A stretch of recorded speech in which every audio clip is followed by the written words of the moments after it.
Assalamu alaikum wa rahmatullahi ta'ala wa barakatuh. J'espère que vous allez bien. Bismillahirrahmanirrahim. Alhamdulillahi rabbil alamin. Wa sallallahu wa sallam ala sayyidina Muhammadin taha al-amin. Wa ala alihi wa sahbihi at-tayyibin at-tahirin. Donc aujourd'hui, Inch'Allah, on va poursuivre l'explication du hadith des trois personnes qui étaient enfermées dans la grotte et qui se sont donc mis à faire des invocations par des bonnes actions qu'ils avaient fait précédemment. Donc ils ont fait des invocations par leurs bonnes actions afin qu'Allah subhanahu wa ta'ala les sauve et afin qu'ils puissent sortir de la grotte. Donc on avait vu la semaine dernière que le prophète sallallahu alayhi wa sallam a raconté l'histoire de la première personne qui a fait une invocation en expliquant ce qui lui était arrivé avec ses parents. Et suite à cette bonne action qu'il avait faite, le rocher s'est déplacé un petit peu, mais pas suffisamment pour qu'ils puissent tous les trois sortir de la grotte. Donc ils étaient toujours bloqués. Et nous allions donc maintenant poursuivre l'explication de ce hadith dans lequel l'imam An-Nawawi rapporte que le prophète sallallahu alayhi wa sallam a dit وقال الآخر اللهم كان لابنة عم كانت أحب الناس إلي وفي رواية كنت أحبها كأشد ما يحب الرجال النساء. Donc la deuxième personne s'est mis à parler pour invoquer Allah par une bonne action qu'il avait faite. C'est quoi cette bonne action? Il raconte et il dit « Oh Allah, j'avais une cousine que j'aimais comme on peut aimer au maximum une personne. C'était vraiment la personne que j'aimais le plus, c'était la femme que j'aimais le plus. Et il s'agissait de sa cousine. Il a dit فَأَرَدْتُهَا عَلَى نَفْسِهَا فَامْتَنَعَتْ مِنِّي.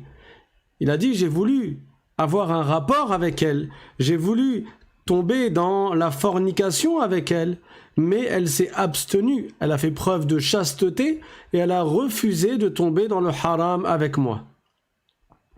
حتى ألمت بها سنة من السنين فجاءتني فأعطيتها 20 و100 دينار على أن تخلي بيني وبين نفسها. Il a dit jusqu'au jour où, pendant une certaine année, elle était dans une grande difficulté financière et elle est venue me demander de l'aide financière. J'ai alors accepté de lui donner 120 dinars à condition qu'elle se laisse faire, à condition qu'elle accepte que j'ai un rapport avec elle et que donc je tombe dans la fornication avec elle. فَفَعَلَتْ.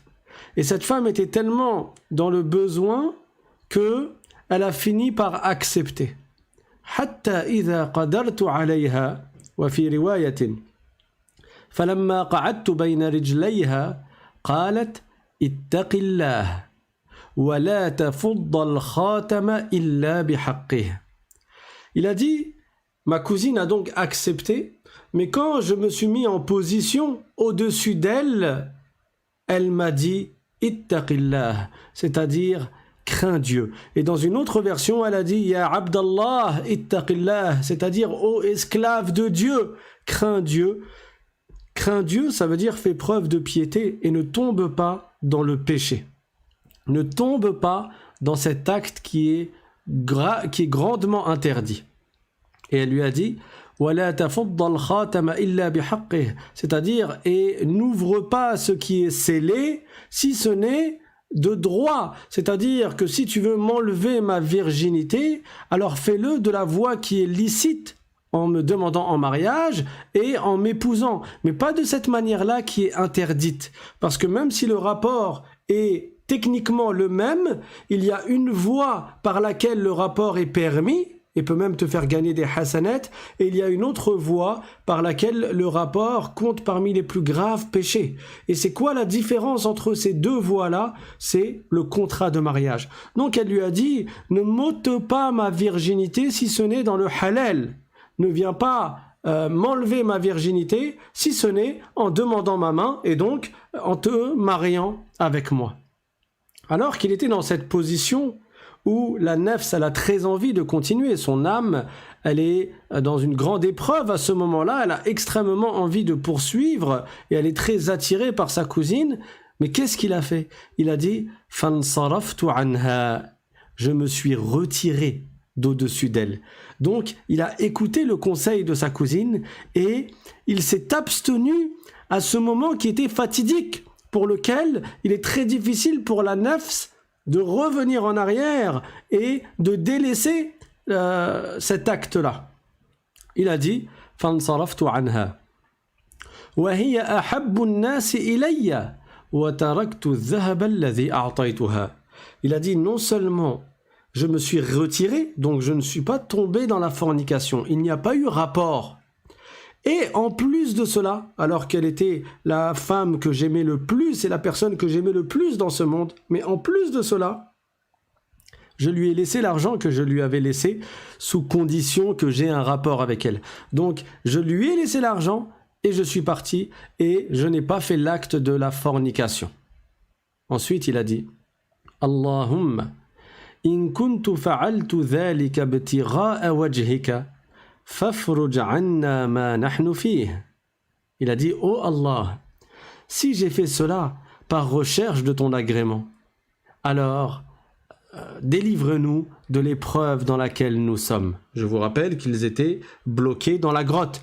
Donc il a dit oh Allah, délivre-nous de l'épreuve dans laquelle nous sommes si l'acte que j'ai fait, je l'ai fait uniquement et sincèrement par recherche de ton agrément. Le prophète sallallahu alayhi wa sallam a ensuite dit fanfarajat, il a dit fanfarajat as-sakhratu ghayra annahum la yastati'un al-khuruj minha. C'est-à-dire le rocher s'est encore déplacé. Il a laissé une ouverture encore plus grande, sauf qu'elle n'était pas suffisamment grande pour qu'ils puissent sortir. Et donc ils étaient là encore bloqués dans la grotte. Donc si l'on apprend des choses de ce hadith, parmi ces choses-là, parmi les choses que l'on peut apprendre à partir de cette histoire, c'est premièrement la grande récompense dans le fait de s'abstenir de commettre un péché qu'on était tenté de commettre. Et certains savants ont dit que le fait de délaisser un péché par recherche de l'agrément d'Allah, c'est meilleur que de faire 1000 bonnes actions, parce que c'est l'épreuve la plus difficile. Il y a 3 genres d'épreuves, il y a 3 sortes d'épreuves.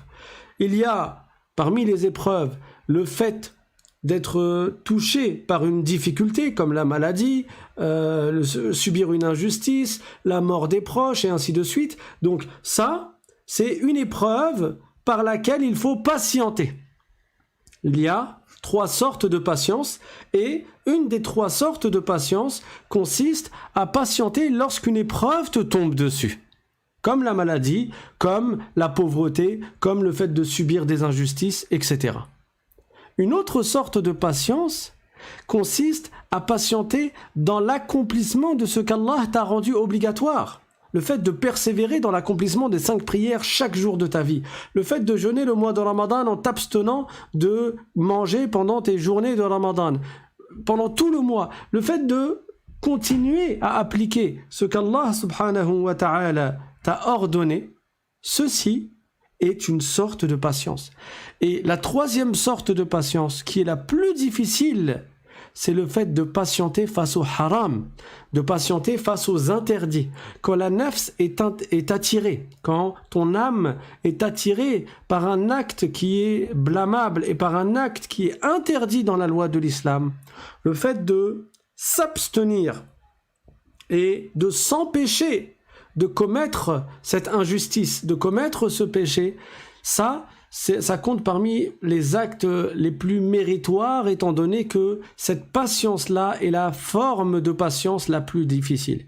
Et la preuve, c'est que cet homme, s'il va être sauvé dans cette histoire, c'est en partie par cette invocation qu'il a fait par le degré de cette bonne action. Et c'était quoi cette bonne action? Cette bonne action, c'était... Alors, je vais vous demander un instant, s'il vous plaît.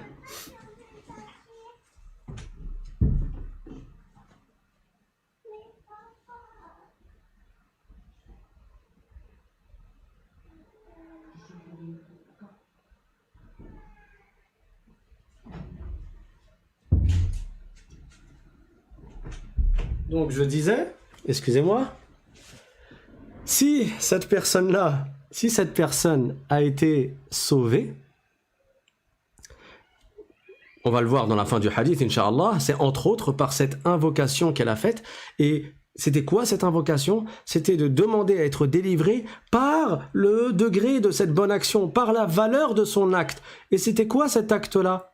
En quoi consistait-il? Cet acte consistait à se retirer de sa cousine alors qu'il était proche de commettre la fornication, et il l'a fait uniquement par recherche de l'agrément d'Allah subhanahu wa ta'ala. Il faut savoir que la fornication compte parmi les plus graves des péchés. Le prophète sallallahu alayhi wa sallam, dans un hadith, il a été interrogé au sujet du plus grave des péchés. Les compagnons lui ont dit « Ayyu dhunubi a'zam » c'est-à-dire c'est quoi le plus grave des péchés? Et le prophète alayhi salatu wassalam a répondu « An taj'ala lillahi niddan wa qad khalaqak » c'est-à-dire le plus grave des péchés consiste à attribuer à Dieu un associé alors que c'est Dieu qui t'a créé.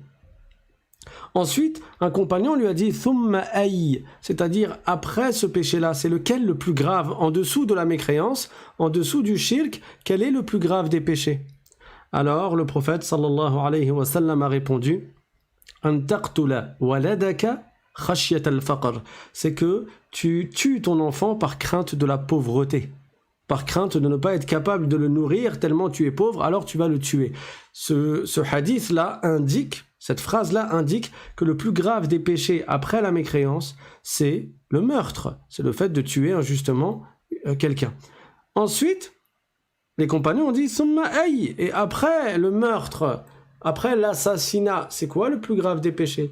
Et il a répondu « An tazniya bihalilati jarik » c'est-à-dire, c'est que tu commettes la fornication avec l'épouse de ton voisin. Et ce qui est visé par cette phrase, c'est que la fornication, d'une manière générale, qui consiste à avoir une relation sexuelle dans laquelle il y a pénétration, c'est ça la fornication, hein. C'est une relation dans laquelle il y a une pénétration, et ce, en dehors de la voie qui est permise par la religion.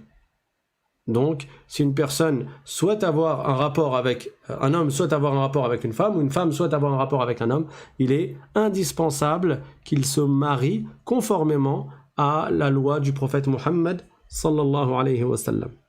Et Allah fait l'éloge des vertueux qui s'éloignent des péchés, et dans le verset en question, il cite ceux qui s'éloignent de la fornication.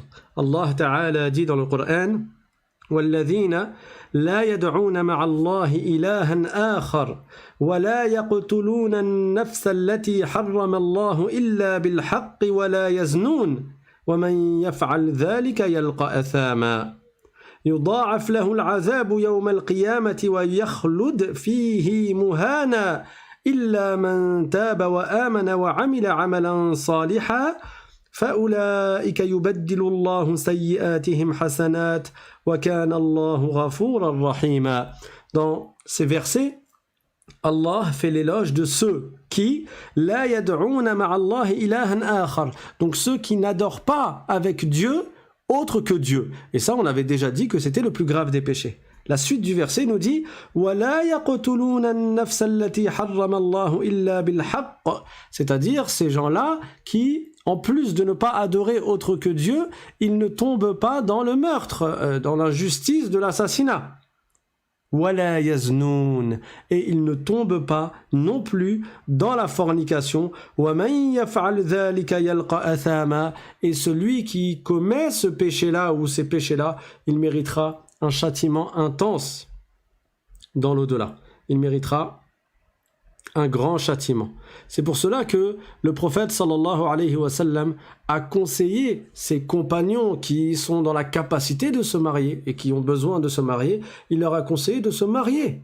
Il a dit alayhi salatu wa sallam aux jeunes parmi ses compagnons Ya ma'ashara al-shabab man istata'a minkum al-ba'a falyatazawwaj فإنه أغض للبصر وأحصن للفرج ومن لم يستطع فعليه بالصوم فإنه له وجاء. C'est-à-dire, ô vous les jeunes, celui d'entre vous qui a la capacité de subvenir aux besoins lorsqu'il y a un mariage, tu dois subvenir aux besoins de ton épouse, il y a des charges qui vont s'en suivre suite à ce mariage-là. Il y a la dot à payer et ainsi de suite. Celui qui a la capacité de remplir cette charge-là, qu'il se marie. Pourquoi? Le prophète a dit فَإِنَّهُ أَغَضُّ لِلْبَصَرِ وَأَحْصَنُ لِلْفَرْجِ. Parce que cela va préserver ton regard et va préserver ton sexe.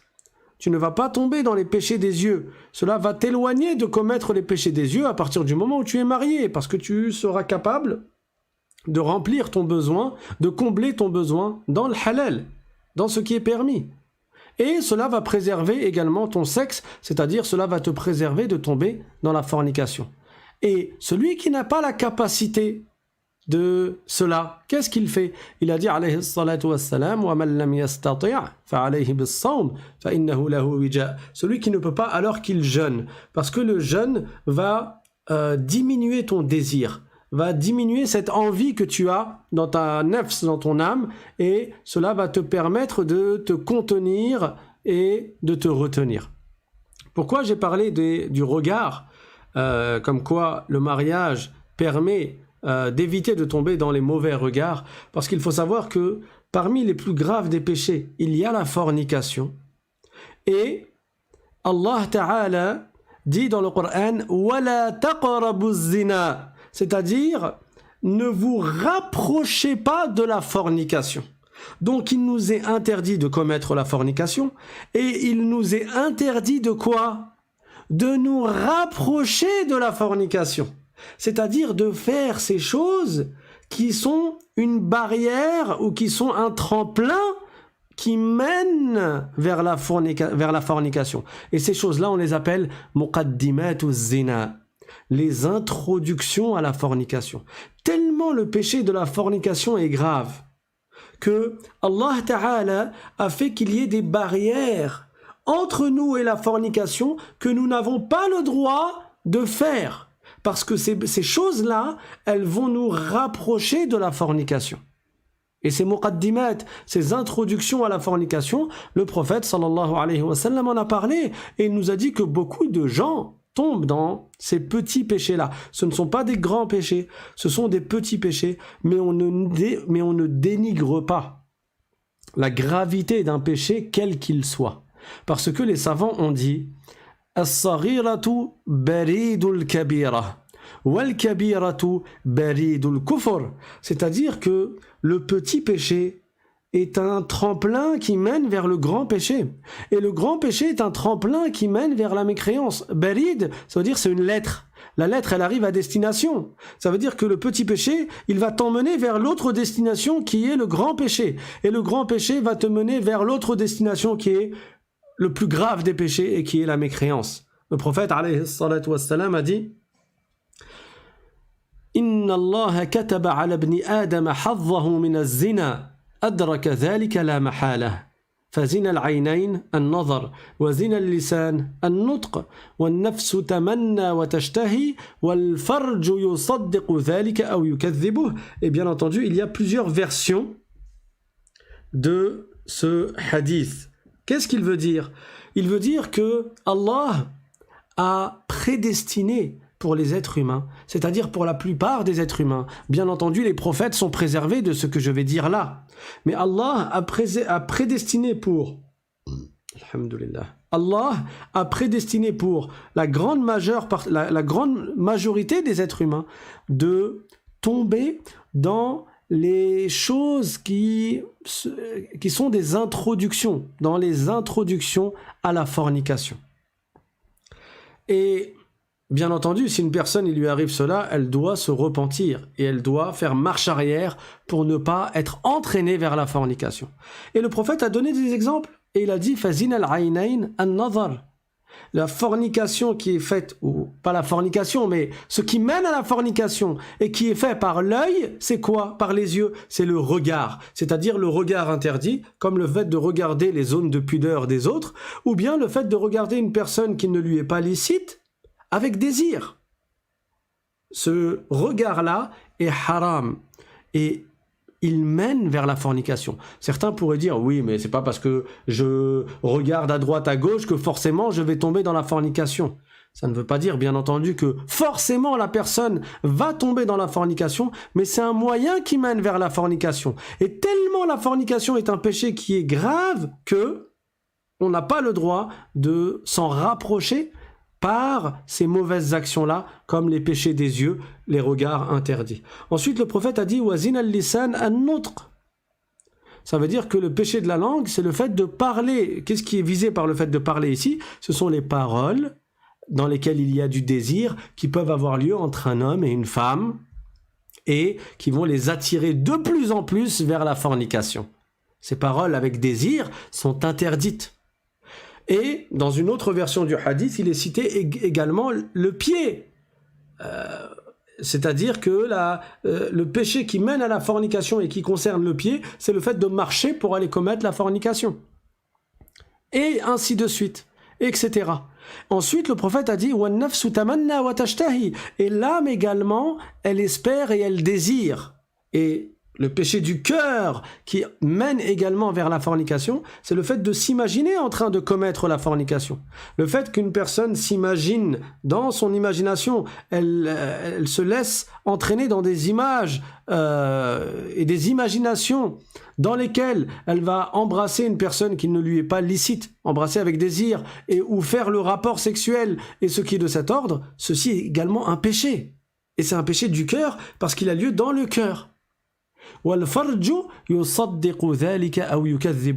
Et le sexe dans tout cela, soit il va mettre en application ces péchés-là qui viennent d'être cités, et ce, par la fornication, par le péché gravissime qu'est la fornication, qui est la pénétration du gland de l'homme dans le vagin de la femme, alors qu'elle ne lui est pas licite, alors qu'ils ne sont pas licites l'un pour l'autre, ou alors le sexe ne va pas mettre en application cela. Mais dans tous les cas, il faut s'abstenir de commettre ces péchés.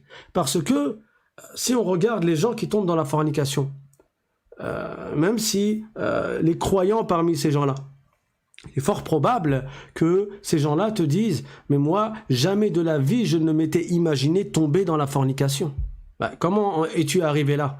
Par les petits péchés. Par les petits péchés qui ont entraîné petit à petit.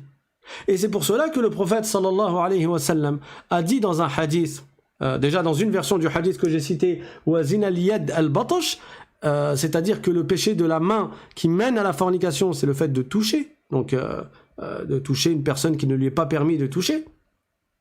Et dans un autre hadith, le prophète sallallahu alayhi wa sallam a dit la an yut'ana ahadukum bi hadidatin fi ra'sihi khayrun lahu min an yamassa imra'atan la tahillu lahu. C'est-à-dire, il parlait à des hommes à ce moment-là et il leur a dit que l'un d'entre vous soit frappé d'une barre de fer sur la tête, c'est mieux pour lui que s'il touche une femme qui ne lui est pas licite. Pourquoi? Est-ce que c'est par discrimination? Bien sûr que non. On voit bien que certaines personnes qui ont la haine de l'islam, ils essayent de trouver des tares ou des défauts dans les lois du prophète Mohammed sallallahu alayhi wa sallam. Alors que ces lois-là, le prophète les a reçues par révélation. Il n'y a absolument aucun défaut, aucune tare, aucune erreur dans ce que Dieu a révélé à ses prophètes. Mais Dieu a fait que les lois soient des lois de sagesse. Et Dieu a créé toutes choses avec sagesse. Donc, si le prophète a interdit aux femmes et aux hommes qui ne sont pas licites les uns pour les autres de se toucher peau contre peau, ou de se toucher à travers avec un intermédiaire, mais avec désir, avec un désir, c'est pour ne pas tomber dans la fornication. C'est parce que cela entraîne vers la fornication. Et donc, il n'y a absolument aucun lien avec une quelconque discrimination. Et d'ailleurs, c'est autant interdit pour les hommes de toucher c'est autant interdit pour un homme de toucher une femme qui ne lui est pas licite que c'est interdit pour une femme de toucher un homme qui ne lui est pas licite. Ça va dans les deux sens. Et cela fait partie des muqaddimat uz-zina, c'est-à-dire des introductions qui mènent vers la fornication. Et les gens qui sont tombés dans la fornication, beaucoup d'entre eux, comme je viens de le dire, ne s'imaginaient pas un jour tomber dans ce péché-là. Mais comment cela a commencé? Par un regard, puis par des paroles douces, puis par un toucher, un serrage de main, une bise, puis par des paroles le soir et le fait de s'écouter au téléphone, avec des paroles dans lesquelles il se donne envie, et ainsi de suite, jusqu'à, par la suite, tomber dans le grand péché qui est la fornication. Donc, pour éviter de tomber dans la fornication, nous devons éviter de tomber dans les petits péchés, qui sont les regards interdits, les touchers interdits, les paroles interdites, les écoutes interdites, les imaginations interdites, les pas interdits, etc.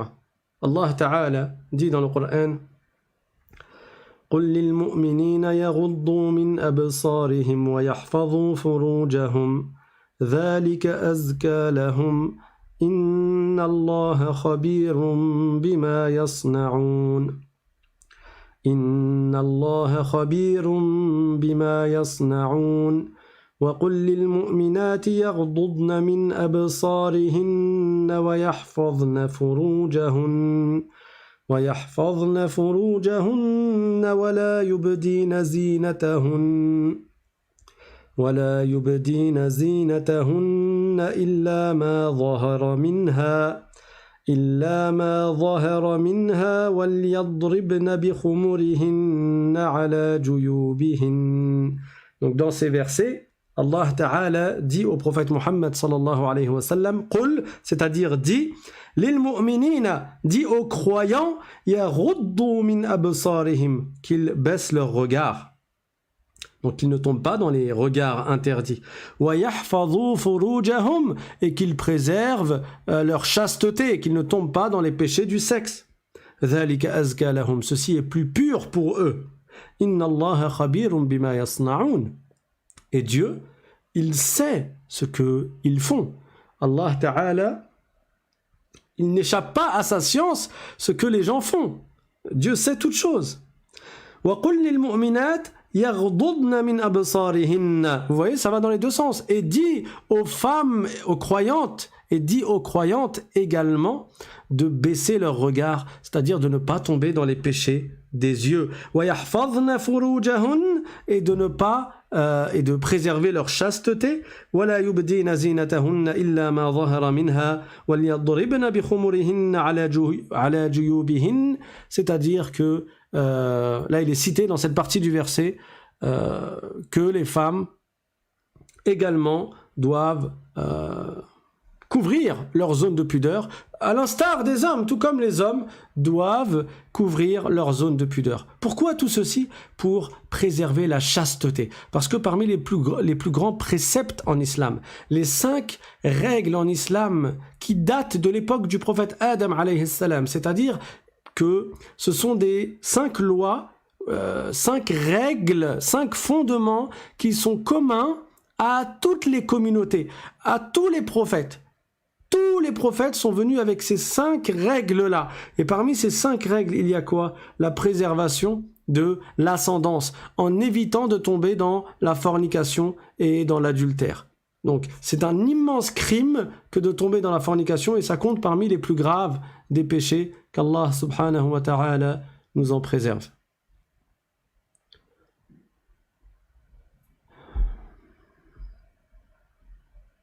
Et c'est pour cela que il y a un savant qui a conseillé à ce que les hommes et les femmes ne passent pas du temps, alors qu'ils ne sont pas mariés, à se fréquenter les uns les autres. Pourquoi? Parce que ceci va augmenter leur shahwa, ceci va augmenter le désir que les uns ont pour les autres. Et l'augmentation de la shahwa sans être marié, ça entraîne vers quoi? Ça entraîne vers une multiplication de péché et de décadence. Donc il y a un grand savant qui a dit, ce savant s'appelle l'imam Ahmad al-Rifa'i radiyallahu anhu.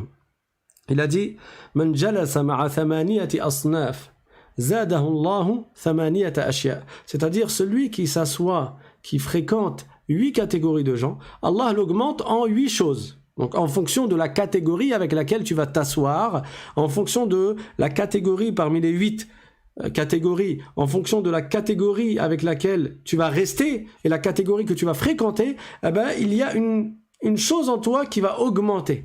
Donc quelles sont donc ces 8 catégories et quelles sont donc ces 8 choses qui augmentent en toi en fonction de la catégorie que tu vas choisir? Il a dit radiyallahu anhu: Man jalasa ma'al umara زاده الله الكبر وقساوة القلب. C'est-à-dire celui qui passe son temps à fréquenter des émirs, donc des personnes qui sont riches, qui ont un haut statut dans la société, cela va augmenter en lui l'orgueil et cela va endurcir son cœur. Pourquoi? Parce qu'à force de rester avec des gens qui sont extrêmement riches, et la plupart d'entre eux étant aussi des avares, ça ne veut pas dire qu'il n'y a pas des gens riches qui ont un haut poste dans la société, qui ne soient pas vertueux et qui ne soient pas magnanimes et qui n'aient pas de munificence et qui n'aient pas de bonté et de générosité. Bien sûr que non. Il en existe. Mais si on pèse sur la balance le nombre de personnes qui sont riches et qui sont vertueux et le nombre de personnes qui sont riches et qui sont dans le haram et qui sont dans l'avarice et qui sont dans la shahwatun nafs, toujours dans le fait d'assouvir les désirs qu'ils ont avec leur argent, si on pèse les deux dans la balance, on voit l'énorme différence qu'il y a. Et c'est pour cela que le prophète sallallahu alayhi wa sallam a dit une fois dans un hadith: دخلت الجنة ورأيت أكثر أهلها الفقراء. Le prophète sallallahu alayhi wa sallam a dit: je suis entré au paradis. Vous allez me dire, mais comment il est entré au paradis avant de mourir? En fait, c'était la nuit de Al-Isra ou Al-Mi'raj, la nuit du voyage nocturne et de l'ascension, quand le prophète sallallahu alayhi wa sallam a été élevé dans les cieux. Il est monté, il est entré au paradis.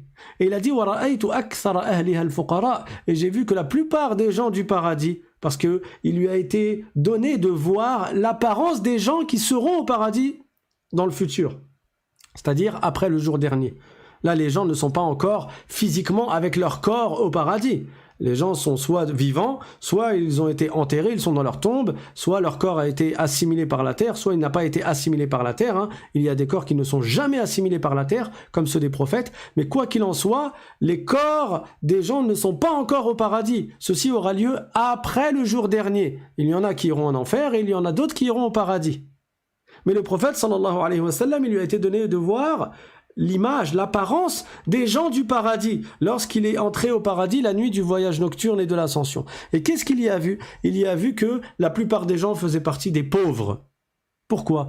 Parce qu'en général, la richesse, ça entraîne la personne. Et je dis bien en général, ça n'est pas dans tous les cas de figure, mais il se peut que cela entraîne la personne vers les actes abominables et vers les péchés. Et donc, ce savant, l'imam Ahmed al-Rifa'i, il a dit: Man jalasa ma'al umara, celui qui passe son temps avec les émirs, qui sont riches, qui sont toujours entourés d'or et d'argent, parfois qui mangent même avec des ustensiles en or et en argent, tellement ils font preuve d'orgueil, certains d'entre eux. Donc cela va augmenter en lui, à cause de ces fréquentations-là, cela va augmenter en lui l'orgueil et l'endurcissement du cœur. Il n'aura plus le cœur raqiq, il n'aura plus de compassion et d'empathie et d'inquiétude pour les autres dans son cœur. Il aura le cœur dur. وَمَنْ جَلَسَ مَعَ الْأَغْنِيَاءِ زَادَهُ اللَّهُ الْحِرْصَ فِي الدُّنْيَا وَمَا فِيهَا. Et celui qui passe son temps avec les gens riches, donc tout à l'heure c'était les émirs, les gouverneurs, etc. Maintenant, celui qui passe son temps avec les gens riches, Dieu fait que sa convoitise pour les choses de ce bas monde et son attachement à courir après l'argent va augmenter. Pourquoi? Parce qu'il passe son temps avec des gens qui ont plus que lui. Et d'ailleurs, il y a un hadith du prophète sallallahu alayhi wa sallam qui parle de cela et qui dit que le prophète sallallahu alayhi wa sallam dans ce hadith nous conseille, il a conseillé à un de ses compagnons de ne pas regarder ceux qui ont plus que lui, mais de regarder ceux qui ont moins que lui dans les choses de ce bas monde. Parce que si tu regardes ceux qui ont plus que toi, tu vas vouloir avoir plus.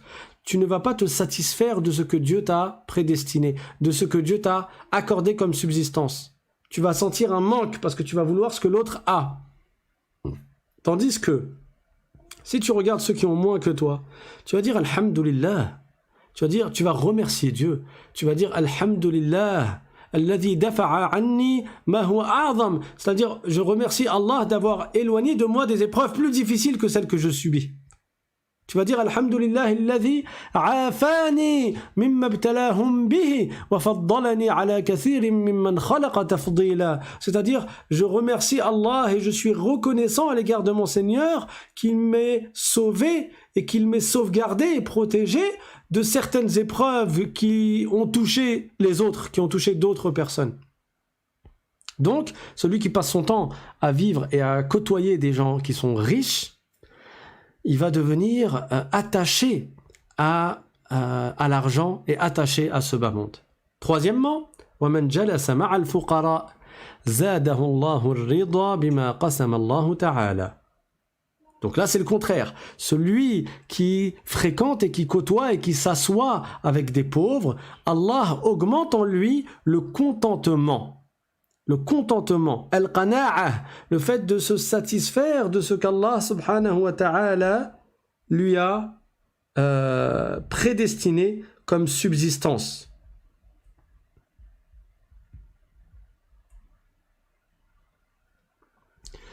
Et ça, on le voit également. Ceux qui passent leur temps avec des gens qui sont plus pauvres qu'eux, ces gens-là, ils se disent vraiment Alhamdulillah. Ils se disent Alhamdulillah. Et même quand tu regardes sur ton ordinateur ou sur ton téléphone, parfois des photos ou des vidéos de gens qui sont dans de grandes difficultés, qui ont du mal à vivre, ils sont dans de grandes difficultés financières, ils n'ont pas d'eau à boire, de l'eau potable, ils sont malades, ça se voit sur leur corps qu'ils sont malades, qu'ils n'ont rien à manger. Tu dis Alhamdulillah, tu dis Subhanallah. D'un côté, tu as de la peine pour eux, et de l'autre côté, tu remercies Allah Subhanahu wa ta'ala de t'avoir accordé ce qu'il t'a accordé. Et à ce propos, c'est-à-dire à propos de Al-Qana'a, il y a quelqu'un qui a dit فَقْنَعْ فَفِي بَعْضِ الْقَنَاعَةِ رَاحَةٌ, c'est-à-dire fais preuve de contentement, et dans ce contentement, tu y trouveras la paix, tu y trouveras le repos. Pourquoi tu trouveras le repos dans le contentement? Parce que tu ne seras pas inquiet de ne pas avoir ce que tu n'as pas. À chaque fois, tu diras Alhamdulillah. À chaque fois, tu te diras Alhamdulillah, je suis content de ce que j'ai, et donc tu ne seras pas constamment soucieux de vouloir avoir plus.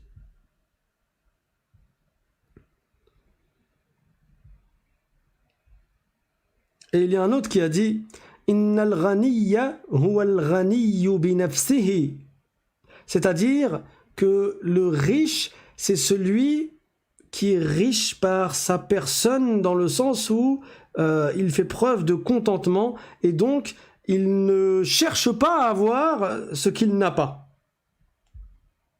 Et c'est pour cela qu'il a été rapporté un vers de poésie Ra'aytu al-qana'ata ra's al-ghina fasirtu bi adhyaliha mutamassiku, c'est-à-dire j'ai vu que al-qana'a, le contentement, c'était en soi la vraie richesse. Alors j'essaye de m'attacher aux vêtements du contentement, dans le sens où j'essaye de faire preuve de satisfaction et de contentement. Voilà pour la troisième catégorie de gens. Quatrième catégorie, l'imam Ahmed al-Rifa'i a dit وَمَنْ جَلَسَ مَعَ الصِّبْيَانِ زَادَهُ اللَّهُ اللَّهْوَ وَاللَّعِبَ, celui qui passe son temps à côtoyer des enfants, il va augmenter en amusement et en jeu. Il va passer son temps à jouer et à s'amuser à force d'être influencé par sa proximité avec des enfants. Cinquièmement, وَمَنْ جَلَسَ مَعَ النِّسَاءِ زَادَهُ اللَّهُ الْجَهْلَ وَالشَّهْوَةَ, il a dit que celui qui, parmi les hommes, passe son temps à rester avec des femmes, il va être augmenté lui aussi en certaines choses, parmi lesquelles al-shahwa. Al-shahwa, c'est justement ce désir.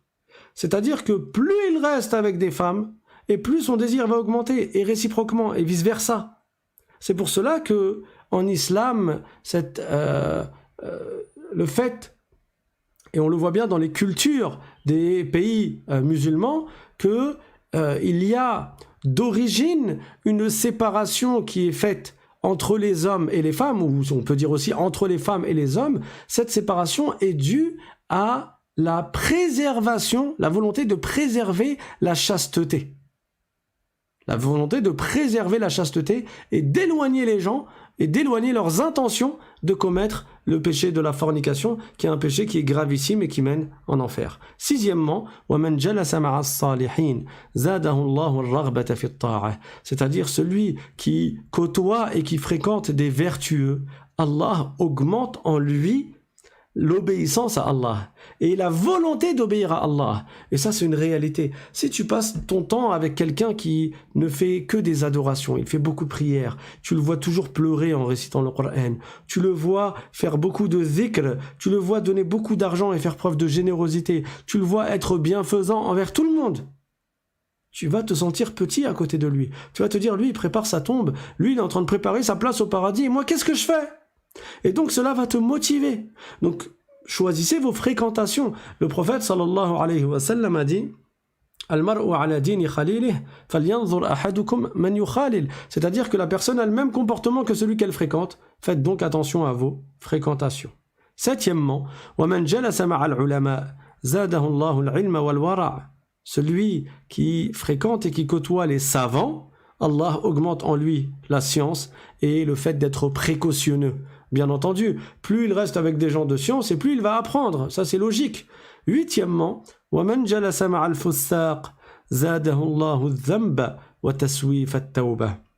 Celui qui passe son temps avec des grands pécheurs, avec des pervers qui tombent dans les grands péchés, alors Allah va augmenter en lui le fisq, justement, les grands péchés et le fait de retarder le repentir. Et là encore, quand une personne faisait la prière, et après, petit à petit, elle a arrêté de faire la prière. Souvent, c'est dû à quoi? À ses fréquentations. Parce que si elle avait continué de fréquenter des gens qui parlent de la prière, étant donné qu'ils prient tous les jours, et donc ils se disent, bon, on se voit tout à l'heure, d'accord, à quelle heure? Ben vas-y, après la prière du Asr, avant la prière du Maghrib, avant la prière du Dhuhr. C'est ça leur curseur. Forcément, ça leur rappelle toujours la prière. Parce qu'ils sont avec des gens qui pensent à la prière. Et donc il y a un rappel qui se fait de manière bilatérale. Tandis que si quelqu'un, il passe son temps avec des gens qui ne prient pas, et qui donc ne parlent jamais de la prière, ben lui, même s'il priait au début, il se peut que petit à petit, il tombe dans l'insouciance. Il va sortir avec ces gens-là ne faisant pas la prière, il passe toute la journée dehors sans se soucier de la prière, et lui, il va rester bloqué, soi-disant, avec eux, et une fois, il va rater sa prière, et il en sera attristé. Cela va lui faire du mal, et ça va lui faire mal au cœur d'avoir raté sa prière une fois.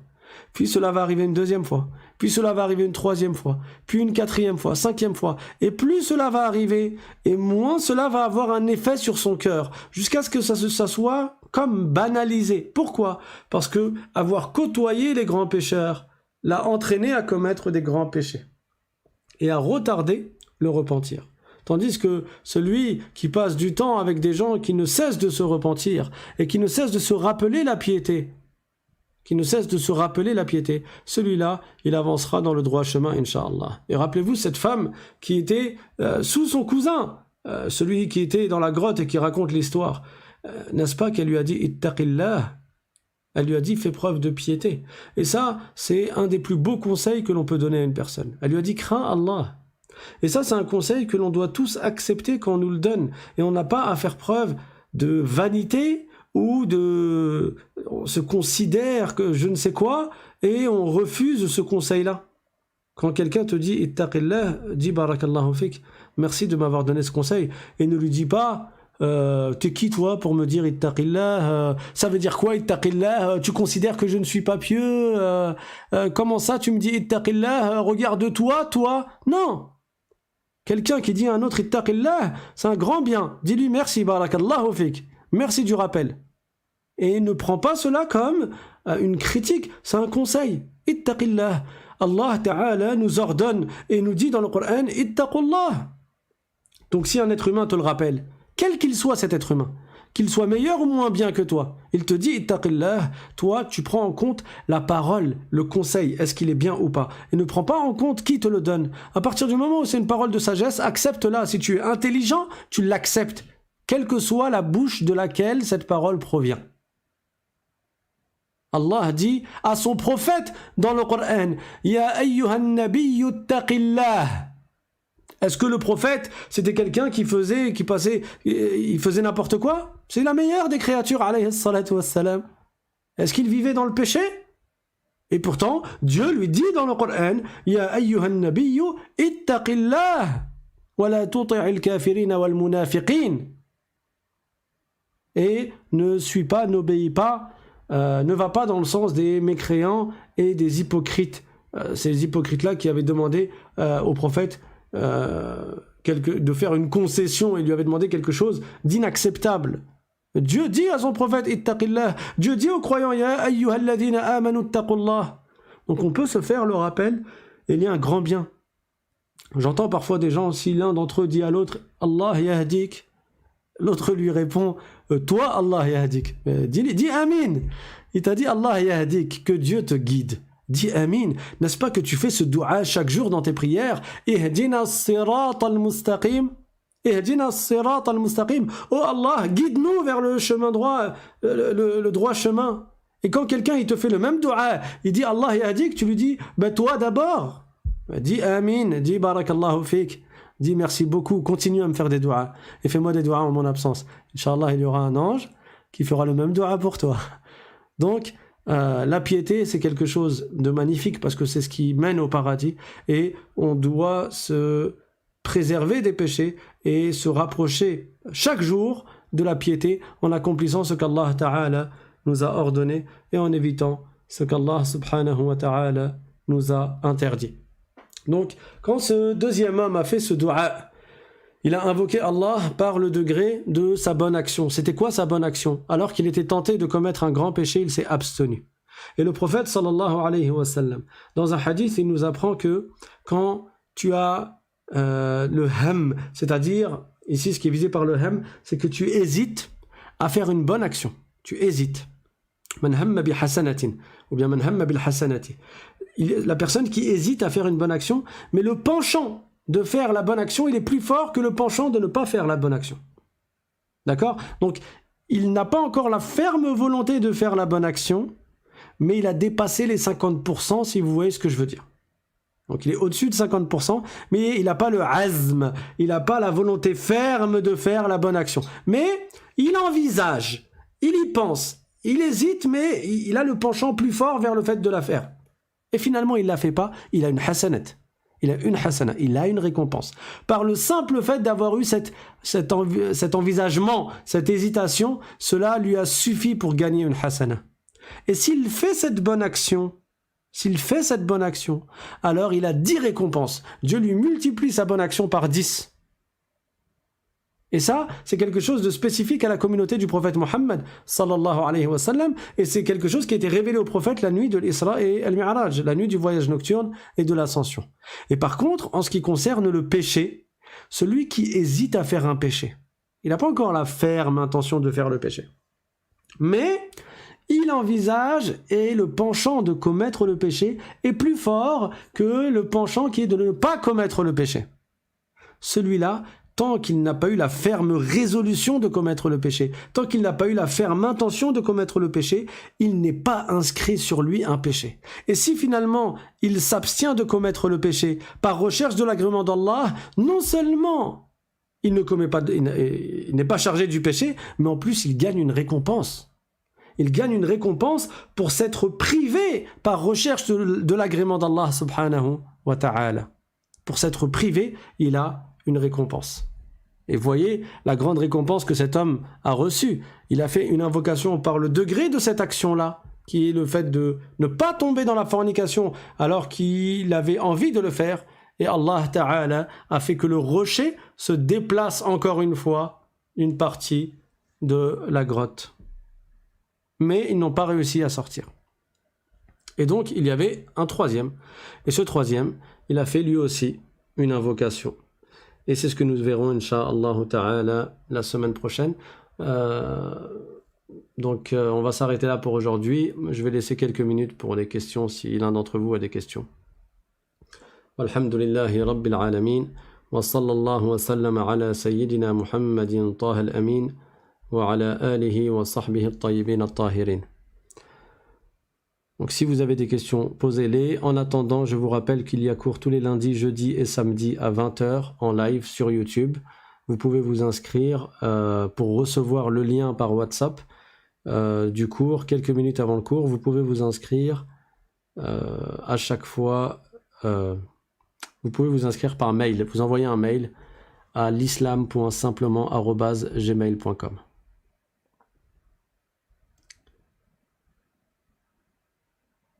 Alors, il y a Nabil qui dit Assalamu alaikum, c'est depuis Mayotte que je suis ce direct. Que Dieu nous accorde son agrément et nous accorde son vaste paradis. Amin, amin. Barakallahu fik. Écoute, ton message me réjouit le cœur, Nabil. Barakallahu fik, ça fait plaisir. Mayotte, masha'Allah. C'est loin ça de la France. Alhamdulillah. Dieu a fait qu'à notre époque, il y ait des voies qui nous facilitent à propager le bien. Walillahi alhamd. Et ça, c'est un grand bien. En fait, les moyens qui existent aujourd'hui, qui n'existaient pas dans le passé, il convient qu'on les utilise pour le bien et qu'on ne les utilise pas pour le mal. Donc, alhamdulillah, barakallahu fik, que Dieu nous réunisse au paradis et incha'Allah ta'ala, que Dieu fasse que nous soyons réunis dans ce bas monde dans le bien.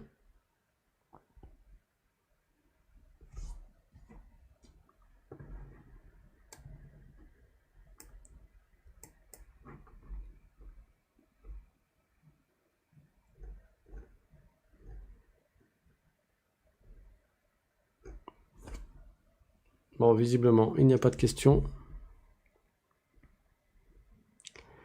Barakallahu fikum. Est-ce que vous apprenez 2 lignes par jour comme on avait vu dans un cours? Je vous avais dit qu'il était bien d'apprendre par cœur la science de la religion et ce serait très bien même si vous vous contentez de 2 lignes par jour, si vous apprenez, vous révisez 2 lignes par jour, Inch'Allah, par la suite, vous aurez beaucoup de bien et cela augmentera vos connaissances.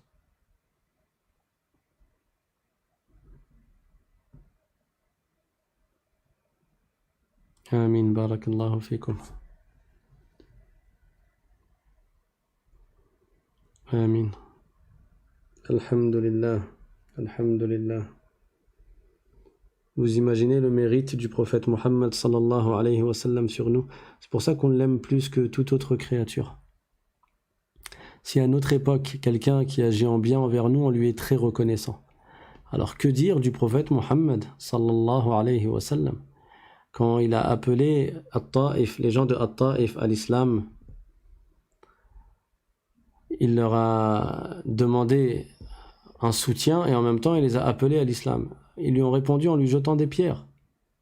Lui, il les appelle à la vérité et eux, ils lui jettent des pierres. Ils ont envoyé leurs enfants pour lui jeter des pierres. Il s'est mis à saigner. Imaginez-vous la meilleure des créatures, des enfants qui lui jettent des pierres au point qu'il saigne au niveau des jambes. Alors, il y a 2 anges qui sont venus le voir. L'ange Jibril alayhi salam avec l'ange qui est chargé des montagnes. Et l'ange qui est chargé des montagnes, il a dit au prophète sallallahu alayhi wa sallam, si tu veux, si tu m'autorises, je frappe une montagne contre l'autre et je les anéantis tous. Parce que eux, ils étaient entre 2 montagnes. Ce peuple-là, cette tribu-là, ils étaient entre 2 montagnes. Et l'ange a dit au prophète sallallahu alayhi wa sallam, si tu veux, je frappe une montagne contre l'autre et je les anéantis tous. Alors le prophète lui a dit non, j'espère que dans leur descendance, il y a des gens qui diront la ilaha illallah. Regardez la compassion du prophète sallallahu alayhi wa sallam qui pense même aux générations d'après. C'est possible, nous on pense même pas aux gens qui sont autour de nous. Le prophète pensait aux générations d'après. Vous voyez le mérite qu'il a sur nous. C'est toute cette science qui nous a été transmise, c'est lui qui l'a enseignée. Alayhi salatu wassalam.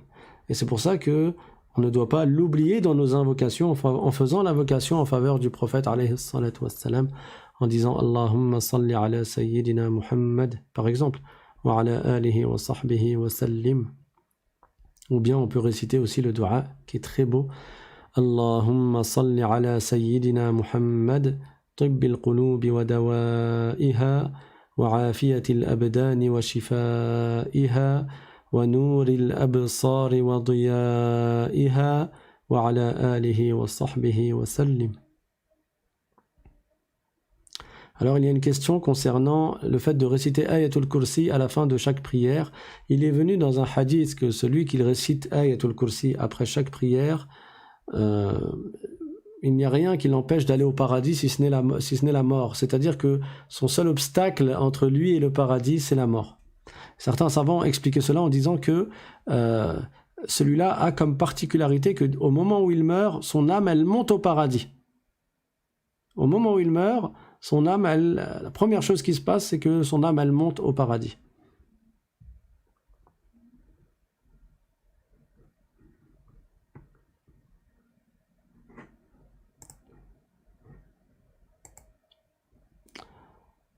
Ensuite,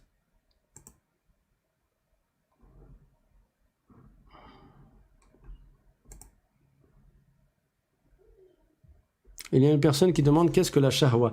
Quand j'utilisais le terme shahwa, c'est le désir en fait qu'il y a entre les hommes et les femmes. La shahwa, c'est le désir.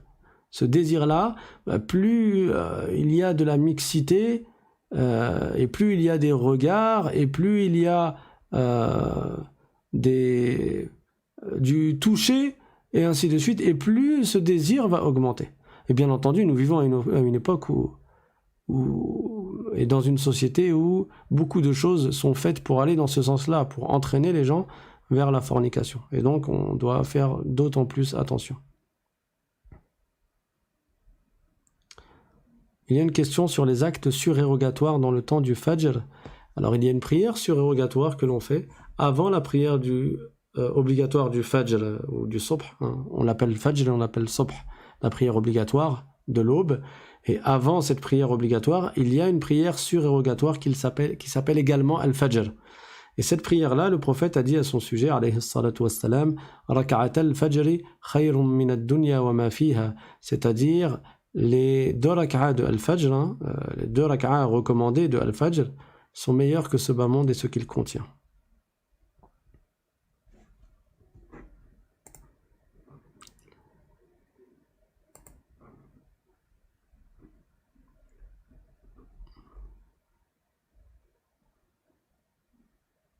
Alors, pourrais-tu nous envoyer l'invocation que tu viens de réciter en faveur du prophète sallallahu alayhi wa sallam?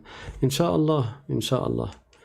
On va vous l'envoyer sur Telegram et on va vous l'envoyer sur Instagram et sur Facebook. Comme ça, Inch'Allah, vous pourrez l'apprendre par cœur. Barakallahu fikum. On va s'arrêter là. Je vous donne rendez-vous lundi 20h. Pour continuer dans l'explication des noms d'Allah subhanahu wa ta'ala. Faites-nous des du'as. Barakallahu fikum. Que Dieu nous réunisse au paradis. Wassalamu alaykum wa rahmatullahi ta'ala wa barakatuh. Amin, Lutfi. Amin. Barakallahu fik. Sallallahu alayhi wa sallam.